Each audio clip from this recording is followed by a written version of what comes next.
Hi అండి. అందరికి నమస్తే. నేను మీ లక్కీ మిరియాల. ఎండలైతే మండిపోతున్నాయండి. ఇలాంటప్పుడు పుచ్చకాయ జ్యూస్ చేసుకుంటే ఒంటికి కూడా చాలా అంటే చాలా మంచిది. హెల్త్‌కి కూడా. ఇంకెందుకు ఆలస్యం రెడీ చేసుకుందాం వచ్చి. ఎండలైతే మండిపోతున్నాయి. పుచ్చకాయ జ్యూస్ అయితే రెడీ చేసుకుందామా? ఇలా సన్నగా కట్ చేసుకుందాం.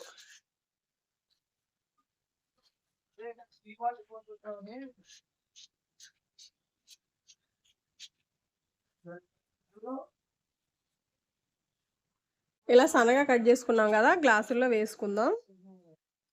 మనం విత్తనాలన్నీ తీసేసిన పుచ్చకాయ ముక్కల్ని ఇలా వేసుకొని ఇలా క్రష్ చేసుకోవాలి. సబ్జా వేసుకుందాం.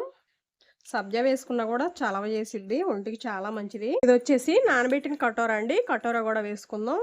హెల్త్‌కి చాలా అంటే చాలా మంచిది. చాలా బాడీకి చలవ చేసిద్ది. ఒక స్పూన్ షుగర్ వేసుకుందాం. ఇలా బాగా మిక్స్ చేసుకుందాం. ఇలా ఐస్ ట్యూబ్స్ ఉన్నాయి కండి, ఇవి కూడా వేసుకున్నాము. టేస్ట్ అనేది బాగుండిద్ది.